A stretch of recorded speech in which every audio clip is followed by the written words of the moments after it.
Hi, I'm João Almeida, and you're watching the Cycling Dane.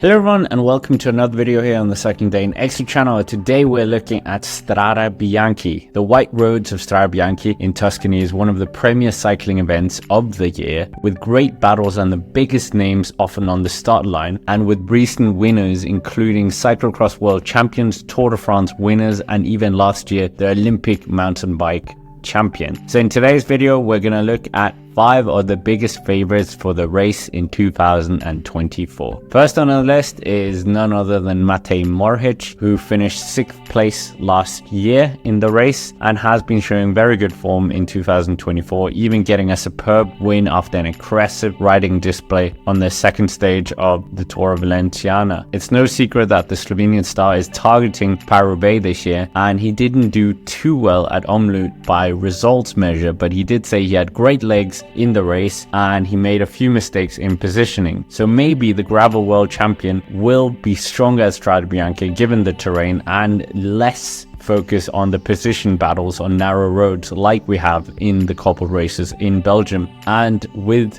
potentially the full command of his team, he certainly should be a strong favorite for a top 5 or even better. Next on our list is Tim Wellens of UAE Team Emirates. The Belgian has a decent record at the race, with his lowest finishes being 13th last year and in 2021. However, this year he is on good form, riding well in both Omloop and Kuurne-Brussels-Kuurne, showing himself to be quite strong, finishing 2nd in Kuurne behind Wout van Aert. He certainly has the experience and all the qualities to do well at this race, and given that another rider on this list is potentially the outright leader for the team, he could have quite a flexible role as kind of a joker card and be let off the leash and benefit from this and be sent up the road. But who knows if that will come into fruition. But Tim Wellens certainly a rider that does a good Strade Bianche. Coming into number 3, and going from a veteran of the race to a debutant, we have European champion Christophe Laporte, who looked very good and comfortable in the opening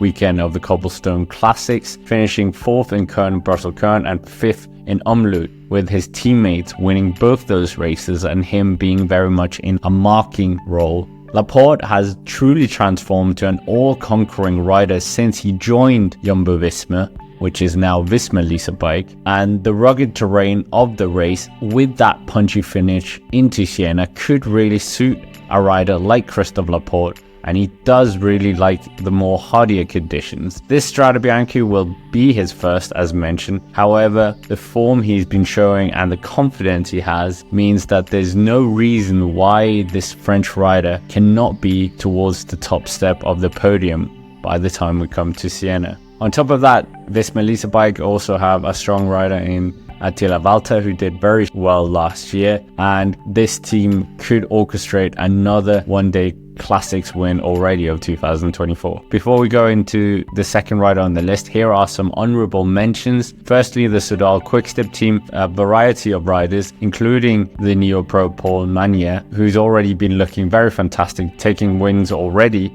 as well the former champion of this race, Julien Alaphilippe, wanting to reclaim former glories. Sepp Kuss is another interesting rider for Visma Lease Bike, who returns to Strade Bianche for the first time since 2022.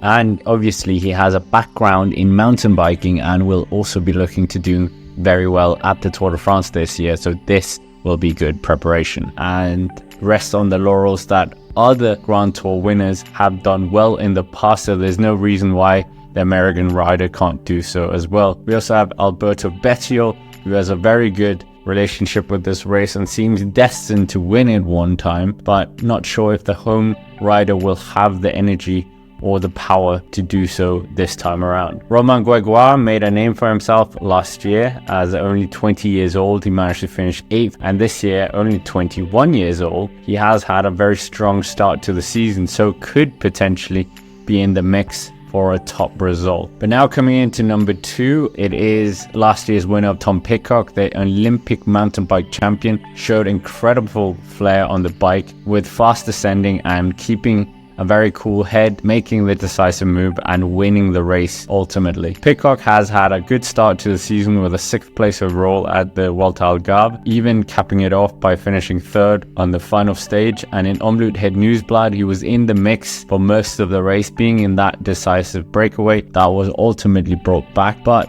despite being brought back, Pidcock still had power left in his legs to manage to sprint to an 8th place finish. So with those strong legs, and even more so having a strong team around him, I don't see a reason why Pidcock can't have a good performance once again at Strade Bianche, a race that really does suit him given the terrain, given that punchy finish. And it will be his only 3rd appearance at the race, with his debut in 2021 where he impressed with a 5th place. How Pidcock wins this race can be multiple ways: riding away on his own, or even capitalizing on a two-way battle between another rider. He certainly has all the ingredients to defend this title. Now coming to number 1 on this list, and it's no surprise that it is the 2022 champion Tadej Pogačar, who will be starting his 2024 season at the race. Tadej Pogačar is widely known as one of the most complete riders in the peloton, certainly when it comes to a one-day setting, and has one of the best records,